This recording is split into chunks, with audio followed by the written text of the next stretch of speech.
नमस्कार, बहुत बहुत स्वागत है आप सभी का नवभारत टाइम्स पर। ये वक्त हुआ है धन की बात खास कार्यक्रम का। मैं रविंद्र सिंह आपके साथ। और अगर आपने 15 सितंबर तक income tax return ITR file नहीं किया तो आपको घबराने की जरूरत नहीं है। आपके पास अभी भी मौका है। 31 दिसंबर 2025 तक बिलेटेड रिटर्न आप फाइल कर सकते हैं, लेकिन इसके लिए आपको पेनल्टी यानी फाइन देना होगा और साथ ही टैक्स पर ब्याज भी देना होगा। मतलब ये कि अगर आप पर कोई इनकम टैक्स बकाया है तो उस पर ड्यू अमाउंट के हिसाब से हर महीने 1% की दर से ब्याज भी देना होगा। और हाँ, एक बात और कि अगर आप 15 सितंबर उसके बाद एक दिन के लिए एक्सटेंड की गई डेट यानी 16 सितंबर की डेडलाइन भी मिस कर गए हैं तो आप कुछ बड़े फायदों से भी चूक गए हैं। जी हाँ, इसीलिए समय पर किया गया कोई भी काम फायदेमंद रहता है। तो इनकम टैक्स रिटर्न फाइलिंग से जुड़े ऐसे ही ढेरों सवालों के जवाब जानने के लिए स्वागत करते हैं income tax expert Ravi Rajan and company LLP Delhi के taxation partner chartered accountant C Kamlesh Kumar sir का। बहुत बहुत स्वागत है सर आपका। सर नमस्कार सर, आपको और सभी दर्शकों आपके सभी दर्शकों को नमस्कार। और हमारे साथ देने के लिए मौजूद हैं शिशिर जी, हमारे एनबीटी के बिजनेस एडिटर। शिशिर जी, आपका भी बहुत बहुत स्वागत है। सर, कई सारे लोग हैं, उनकी इतनी व्यस्तता थी कि वो टैक्स रिटर्न ही नहीं कर पाए हैं।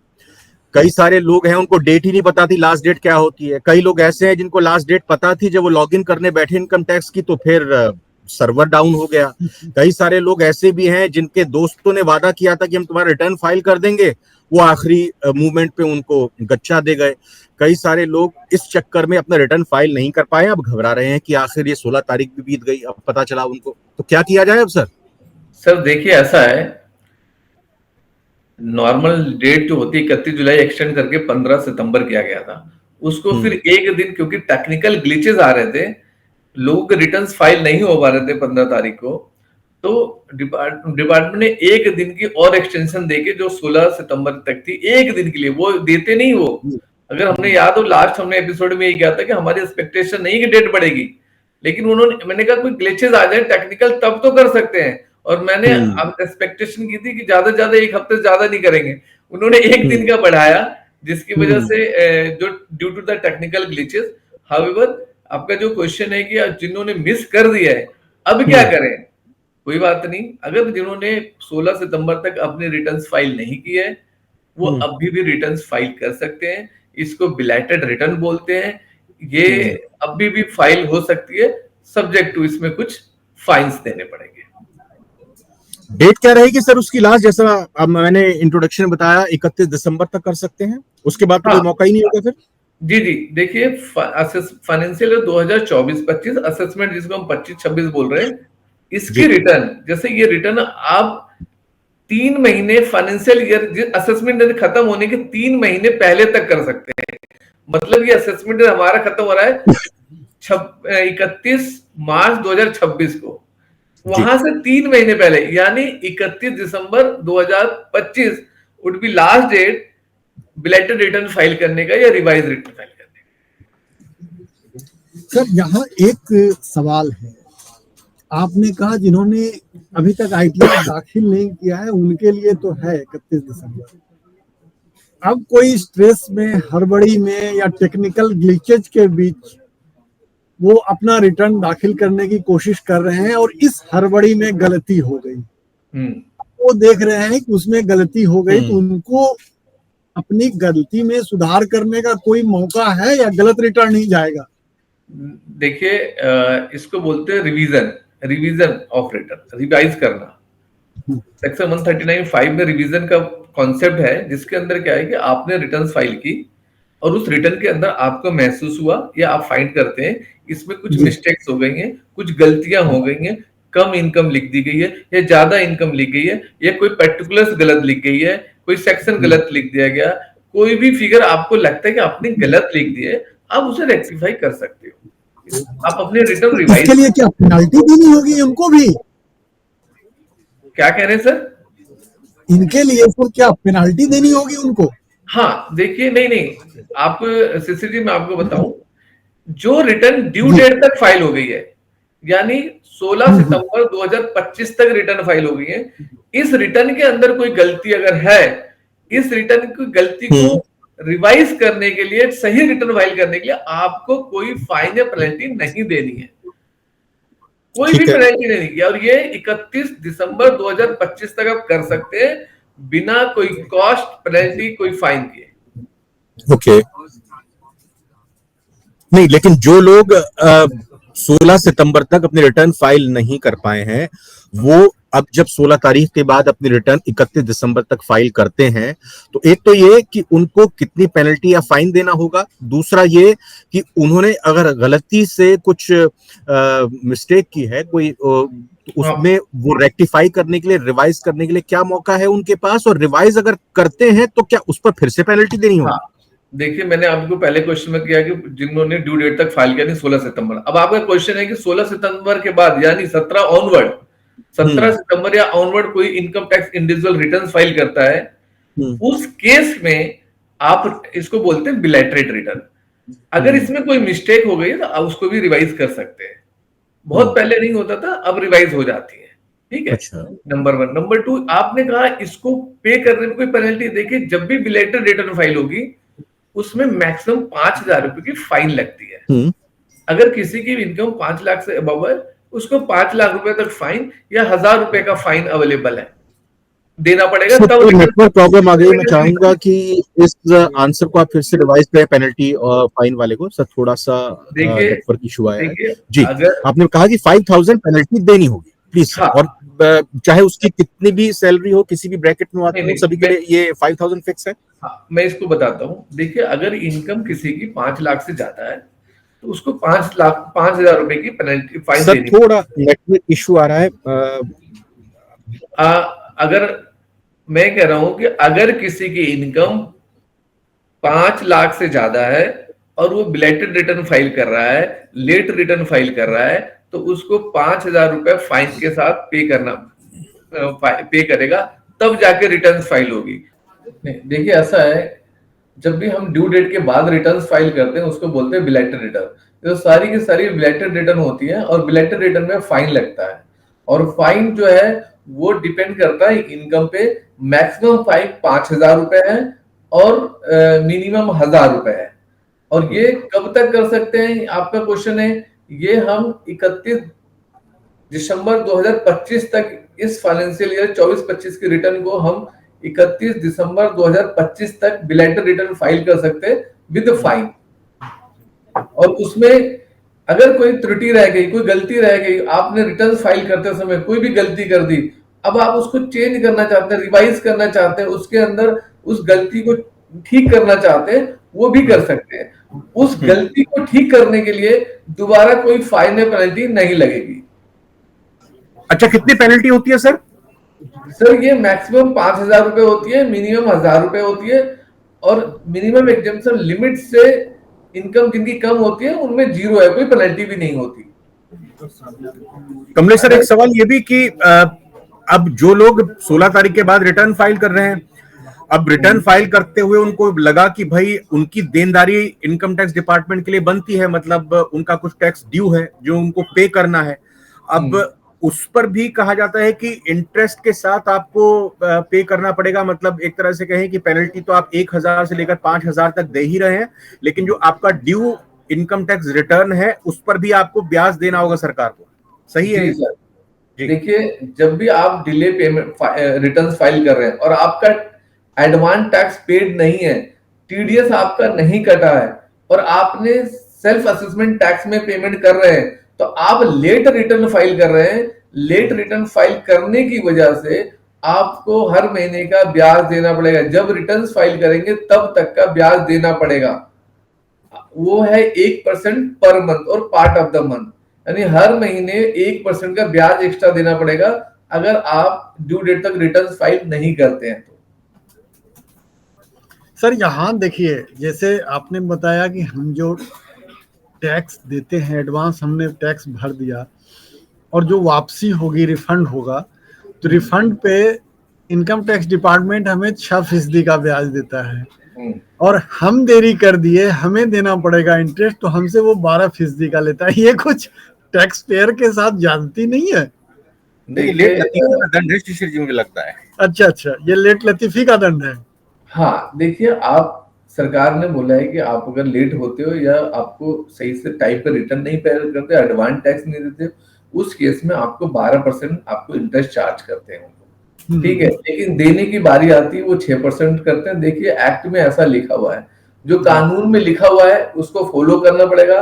कानून के अंदर कोई लॉजिक नहीं होता, अगर कुछ लिखा हुआ है तो उसे फॉलो करना है। उसमें लिखा हुआ 12% देंगे, चार्ज करेगा इंटरेस्ट इनकम टैक्स डिपार्टमेंट, तो वो चार्ज कर रहा है और हमें देना पड़ेगा। हमारे पास उसमें ऑप्शन नहीं है।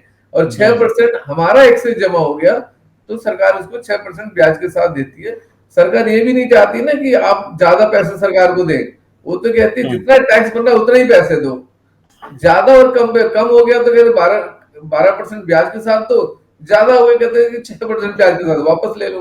तो ये तो आप जैसे लोगों के लिए है, जो क्वालिफाइड सीए हैं उनके लिए है कि उन्होंने सही सही गणना कर ली, जोड़ लिया। नॉर्मल व्यक्ति जो कि वेतन भोगी का तो पैसा कट के ही मिलता है। जो सेल्फ एम्प्लॉयड लोग हैं, छोटा मोटा धंधा करते हैं, वो देखते हैं कि अच्छा मेरी इतनी आमदनी बन रही है, उसके हिसाब से वो चालान बना के हर तिमाही जमा कर देते हैं या महीने में जमा कर देते हैं। उनसे तो ऐसी भूल होनी मतलब लाजिमी है। वो कोई सर सर्टिफाइड टैक्स पर्सनल है भी नहीं, चार्टर्ड अकाउंटेंट भी नहीं है। तो इनके लिए क्या किसी सीए की सेवा ली जाए? उनको जो गलती हो जा रही है तो क्या वो क्या करे, कैसे करे? देखिए ऐसा है, पिछले साल की इनकम के बारे में पता होती है। एडवांस टैक्स तो एडवांस इनकम के बारे में जो फाइनेंशियल ईयर चल रहा होता है उसके लिए कैलकुलेशन होती है। लेकिन जब हमें पिछले साल की इनकम टैक्स रिटर्न फाइल है तो हमें अंदाजा है कि हमारी टोटल इनकम कितनी थी और उसके ऊपर टैक्स लायबिलिटीज क्या आ रही है। उसके अकॉर्डिंग एटलीस्ट 90% टैक्स लायबिलिटी का 90% आपने एडवांस टैक्स या टीडीएस के रूप में जमा हो जाना चाहिए। उस केस में आपको इंटरेस्ट वगैरह नहीं लगता। लेकिन अगर अच्छा, 90% जमा कर देंगे तो इंटरेस्ट नहीं देना होगा? हाँ जी, अपने टोटल टैक्स लायबिलिटी का अगर 90% जमा करते हैं। लेकिन अगर आप उसको भी नहीं कर रहे हैं तो आपको इंटरेस्ट देना पड़ता है 234 ABC के अंदर। इसलिए हमेशा टाइम पे एडवांस टैक्स, जिनका 10,000 से ऊपर बनता है उनको एडवांस टैक्स देने की जरूरत पड़ती है, या टीडीएस कट जाए तो टैक्स आपको इंटरेस्ट देने की जरूरत नहीं है। बट अगर आपने रिटर्न लेट फाइल कर दी, मैं एक आपको एग्जांपल बताता हूं जी। अगर आपने ड्यू डेट तक रिटर्न फाइल कर दी तो 234 सेक्शन ए में इंटरेस्ट नहीं लगता है। लेकिन अगर जैसे मार्च तक की इनकम आपने 15 सितंबर या 16 सितंबर तक रिटर्न फाइल कर दी, तो अप्रैल, मई, जून, जुलाई, अगस्त इनका जो इंटरेस्ट बनता है वो नहीं लगेगा। अगर पूरा टैक्स पेड है और रिटर्न्स आपने फाइल कर रहे हैं, उसका इंटरेस्ट आपको देने की जरूरत नहीं है 200। लेकिन अगर 16 तारीख को आपने पेमेंट कर दी, 17 को कर दिया, ड्यू डेट के बाद कर दिया, तो अप्रैल में जून का जो 10% मैं बता रहा हूँ ना, जो भी बैलेंस है सब पे ब्याज देना पड़ेगा। तो अच्छा सर, एक चीज और, जैसे नॉर्मल लोगों के साथ होती है, आप तो वर्षों से कर रहे हैं, बहुत दिनों से सबके साथ जुड़े हुए हैं। आम आदमी क्या गलती करते हैं इनकम टैक्स रिटर्न फाइल करते समय? क्या गलती करते हैं जो कि उन पर भारी भी पड़ता है, पेनाल्टी भी लगती है और इनकम टैक्स डिपार्टमेंट के सामने वो दागी भी साबित हो जाते हैं? तो क्या गलतियां हैं आम? सर देखिए, पहली गलती है कि हमें रिटर्न्स टाइम पे फाइल करते नहीं है जो लोग। पहली बात है, रिटर्न को टाइम पे फाइल कर देना चाहिए। अब जो लोग नहीं करते हैं वो ऑलरेडी अपने आप को रिस्क प्रोफाइल में डाल देते हैं। क्यों डाल देते हैं? देखिए, इसका मतलब है आप लॉ अबाइडिंग पर्सन नहीं हो। आपको एक टाइमलाइन दिया गया है, ड्यू डेट दी गई है, आप उस डेट पे अपनी रिटर्न फाइल करो। अगर वो नहीं फाइल करते हो, आप अपना एक तो 5,000 का नुकसान करते हो, फाइन पे करते हो, ऊपर से आप अपना नुकसान इतना ज्यादा करते हो कि कोई लॉसेस है, मान लो कि बिजनेस के अंदर लॉस है या कैपिटल गेन के अंदर लॉस है, ये लॉसेस आप आगे फ्यूचर के इनकम से एडजस्ट भी नहीं कर सकते। इसलिए आप कैरी फॉरवर्ड नहीं कर पाते अपने लॉस को। हाँ, अगर आपने टाइम पे ड्यू डेट तक रिटर्न फाइल कर दी तो ये सारे लॉसेस आपको फ्यूचर में कैरी फॉरवर्ड होंगे और फ्यूचर की इनकम से एडजस्ट हो जाएंगे। लेकिन आप नहीं करते हैं, ये भी आपका अपना नुकसान है। और इसके ऊपर जो हम अपना का एक तो इंटरेस्ट पे करते हो, अपना लॉसेस सेट अप नहीं कर पाते हो, ये सब बहुत सारे नुकसान होते हैं ना फाइल करने के लिए, लेट रिटर्न फाइल करने के। नंबर 1, सरकार चाहती है कि आप सही टाइम पे अपनी रिटर्न फाइल करो और ये रेड अलर्ट जो होता है ना, लेट लगी वाली, उससे आप बाहर आओ। जिसकी वजह से आपको बहुत, मैंने कहा, नुकसान बहुत है। फायदा कोई नहीं लेट फाइल करने का, हर जगह से नुकसान ही नुकसान है। इसलिए अपने रिटर्न को टाइम पे ही फाइल कर देना चाहिए। ये स्क्रूटनी के लिए, जब अब दूसरी बात है, गलती करते हैं हम, उसको बार बार रिवाइज करते हैं।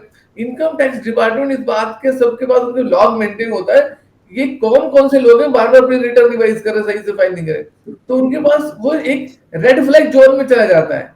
कोई अबनॉर्मलिटीज होती है, रेड फ्लैग जोन में चला जाता है, जिससे वो स्क्रूटनी के नोटिस भेज सकते हैं, आपकी रिटर्न डिटेल स्क्रूटनाइज कर सकते हैं, उसमें कुछ कमियां मिलेगी तो उसके पे टैक्स और पेनल्टी इंपोज कर सकते हैं। इस तरह के नुकसान हो सकते हैं। अच्छा सर, ये रिटर्न के हम जो मतलब एक तरह से कहें कि रिफंड की बात करना चाह रहे हैं। रिफंड जो 16 तारीख तक कर चुके हैं, कहा जाता है कि जो तय तारीख तक कर चुके हैं उनका एक तय समय में ही रिफंड और जल्दी आ जाता है, और जो लेट अपना रिटर्न फाइल करते हैं तो उनका लेट रिफंड आता है। कुछ ऐसी भ्रांति, कुछ ऐसा मिसकंसेप्शन है, ये कितना सही है? और जो रिफंड होता है उस पर इंटरेस्ट भी मिलता है, बनता है क्या? और दोनों ही सूरतों में बनता है कि लेट भरें और टाइमली भरें? हाँ, देखिए रविंद्र जी, ऐसा होता है, जब हम ड्यू डेट तक रिटर्न फाइल करते हैं, सपोज करिए कि आपने ज्यादा टैक्स पे कर दिया, आपका टीडीएस ज्यादा कट गया और आपने रिटर्न ड्यू डेट तक फाइल कर दिया, ठीक है, तो जो रिफंड, जितना एक्स्ट्रा पैसा जमा गया है सरकार के पास, एक्स्ट्रा जमा कर चुके हैं, चाहे टीडीएस के रूप में, एडवांस टैक्स के रूप में, उस पैसे के ऊपर जब ड्यू डेट तक आप फाइल करते हो रिटर्न, जब भी सरकार इसको पैसे वापस करेगी, उस पे आपको ब्याज के साथ वापस करेगी। और वो ब्याज कब से देगी? आपको मार्च 25 से लेकर जब तक वो रिफंड नहीं आता, इस पीरियड तक का आपको इंटरेस्ट मिलेगा। यानी अप्रैल का मिलेगा, मई का मिलेगा, जून का मिलेगा, जुलाई का मिलेगा, अगस्त, सितंबर, जब तक आपका रिटर्न प्रोसेस नहीं होता तब तक आपके लिए ब्याज मिलेगा रिफंड के साथ। एग्जाम्पल की बात करूं कि आपका रिफंड बनता है 1 लाख रुपए। 1 लाख रुपए अगर आप ड्यू डेट तक रिटर्न फाइल कर दिए तो आपने रिटर्न प्रोसेस मान लो 2 महीने बाद होता है या सेम डे हो जाता है, आपको ब्याज मिलेगा अप्रैल का, मई का, जून का, जुलाई का, अगस्त का, सितंबर, जब तक आपने रिफंड नहीं आता, आपके पास प्रोसेस नहीं होता, तब तक का ब्याज मिलेगा एक्सेस अमाउंट पे ऊपर। लेकिन अगर आपने लेट फाइल कर दी तो ये अप्रैल, मई, जून, जुलाई, ये सारे पीरियड का आपको इंटरेस्ट नहीं मिलेगा। आपने जब फाइल की और जब रिफंड आया उस पीरियड का ही इंटरेस्ट मिलेगा लेट फाइल करने पे। नहीं। अच्छा, एक चीज और जानना चाहते हैं सर,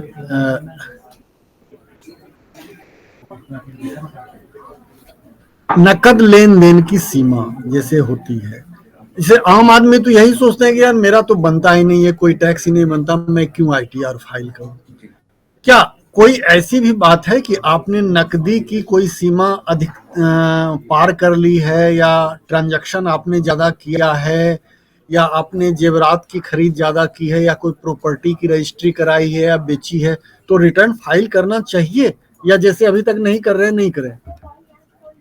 देखिए सीसी जी, ऐसा है, हर वो व्यक्ति जिनकी इनकम मिनिमम एग्जेम्पशन लिमिट से ज्यादा है जी, 2.5 लाख, 3 लाख, 5 लाख, जो मिनिमम एग्जेम्पशन लिमिट है, इससे आपकी इनकम ज्यादा है, आपको रिटर्न फाइल करना कंपलसरी है, चाहे टैक्स बनता हो या नहीं बनता हो।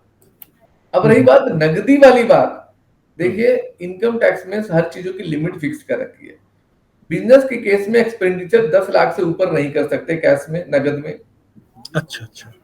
और अगर आप लोन लेन देन कर रहे हो 20,000 रुपए से ज्यादा आप नहीं कर सकते कैश में। अगर आप कुछ सेल परचेज कर रहे हैं other than the business expenditure नहीं है, जैसे आप ज्वेलरी खरीदने जा रहे हो, आप कार खरीदने जा रहे हो, आप इस तरह की कुछ चीजें खरीदने जा रहे हो, तो 2 लाख रुपए से ज्यादा आप कैश नहीं दे सकते।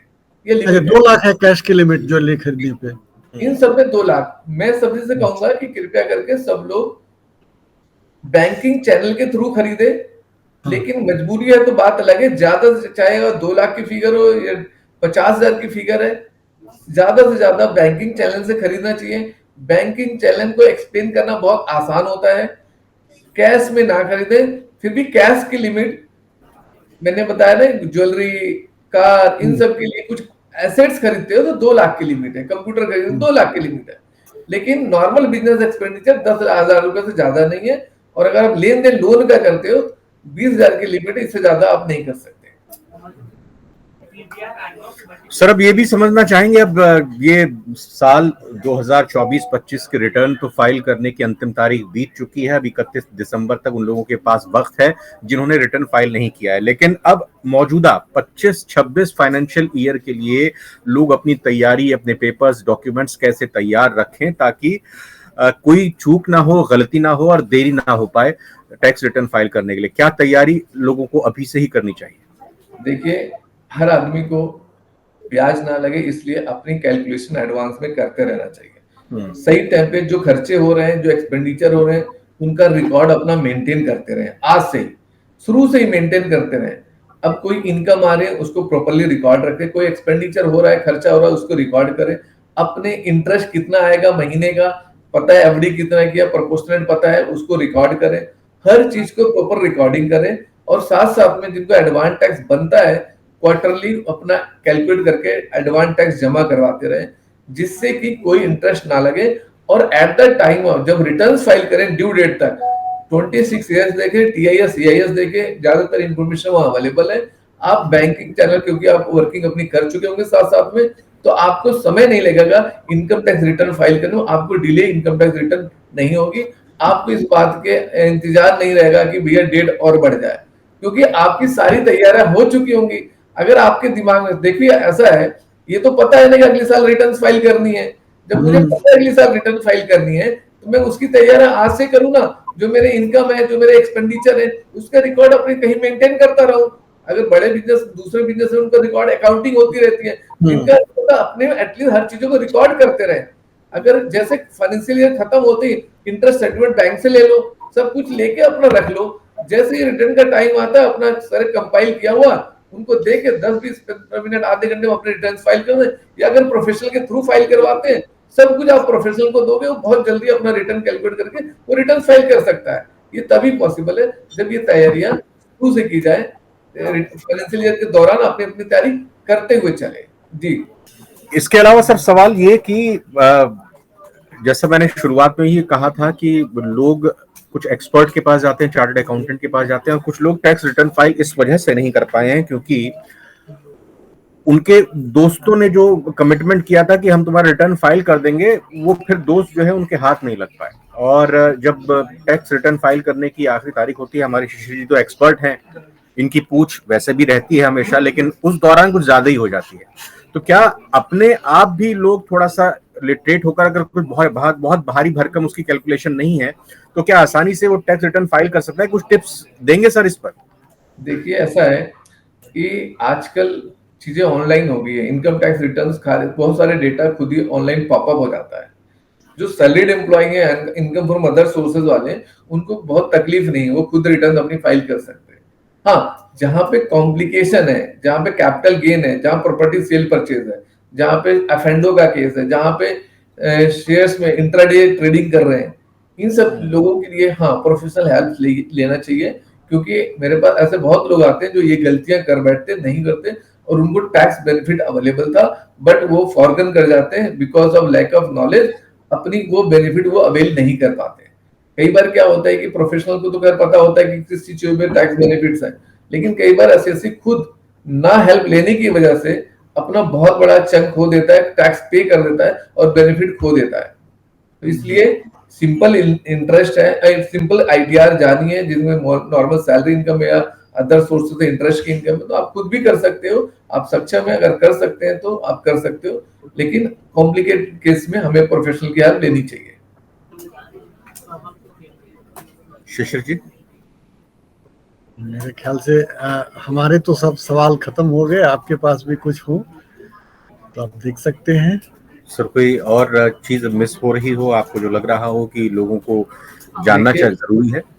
अभी एक पॉइंट इसमें मैं बता दूं, अभी रिटर्न फाइल करने की इंडिविजुअल की खत्म हुई है, ठीक है, या ऐसे पार्टनरशिप फॉर्म एसोसिएशन जिसका ना टैक्स ऑडिट नहीं होता, वो निकली है। बट अभी जो कंपनीज हैं, कॉर्पोरेट्स हैं, या ऐसे इंडिविजुअल हैं जिनका टैक्स ऑडिट होता है, उनकी अभी टैक्स ऑडिट की डेट 30 सितंबर है, उनकी रिटर्न्स फाइल करने की डेट 31 अक्टूबर है। ठीक है, अभी रिटर्न्स फाइल होनी है, 31 अक्टूबर तक होनी है। ठीक है। और अगर कोई ट्रांसफर प्राइसिंग का केस है, फॉरेन से जो लेन देन करते हैं, उनके लिए रिटर्न फाइल करने की डेट 30 नवंबर तक होती है। ये इनके ड्यू डेट्स हैं, ये लेट नहीं है, ये विलेटेड नहीं होंगे। ये सब के सब जो अभी 16 सितंबर एक्सटेंडेड वाली डेट गई है, ये इंडिविजुअल के लिए है जिनका टैक्स ऑडिट नहीं होता, सिंपल लोगों के लिए। लेकिन जिनका टैक्स ऑडिट होता है, या ऐसी ऑर्गेनाइजेशन पार्टनरशिप में, ऐसी ईओपी, बीओआई ट्रस्ट जिनका किसी और एक्ट में ऑडिट होता है, चाहे उनकी इनकम जीरो क्यों ना हो, किसी और एक्ट में होती है, चाहे वो कंपनीज एक्ट में हो, चाहे किसी सेबी के किसी प्रावधान के अकॉर्डिंग उनका ऑडिट हो रहा है, या किसी भी एक्ट में ऑडिट हो रहा है, उनकी लास्ट डेट रिटर्न फाइल करने की 31 अक्टूबर होगा। ठीक सर, बहुत बहुत धन्यवाद करना चाहेंगे, क्योंकि लगातार इनकम टैक्स रिटर्निंग को लेकर कई सारे एपिसोड्स में आप हमारे साथ रहे, और आगे भी इनकम टैक्स से जुड़ी हुई फाइनेंशियल हेल्प के लिए आपको हम आमंत्रित करते रहेंगे, आपको बुलाते रहेंगे, और हमारे व्यूअर्स के सवालों का जवाब आपसे लेते रहेंगे। फिलहाल सर, मैं बहुत बहुत शुक्रिया करना चाहूंगा नवभारत टाइम्स की तरफ से। Shishir ji, thank you sir, आपने समय निकाला। Thank you Shishir ji, thank you. आपने बताया कि अभी आपका खत्म नहीं हुआ है, अभी चल रहा है, दूसरों के लिए अभी भी वक्त है, तो आप अभी भी लगे होंगे अपने इनकम टैक्स रिटर्न को फाइल करने में। तो साफ सी बात है कि 31 दिसंबर उन लोगों के लिए अभी भी वक्त है जो 16 सितंबर की तारीख रिटर्न फाइल करने की चूक गए हैं, और इस बार भले ही चूक गए हों, अगली बार ये गलती ना करें, क्योंकि जैसा हमने इस पूरी वीडियो के दौरान आपको बताया कि आपको कई सारे नुकसान भी लेट रिटर्न फाइल करने के लिए उठाने पड़ते हैं। फिलहाल बहुत बहुत धन्यवाद करना चाहेंगे, और कमेंट के जरिए आपके सवालों का भी इंतजार रहेगा। इस वीडियो के बारे में आपकी क्या राय है, ये भी हमें जरूर बताएगा। बहुत बहुत शुक्रिया, नमस्कार।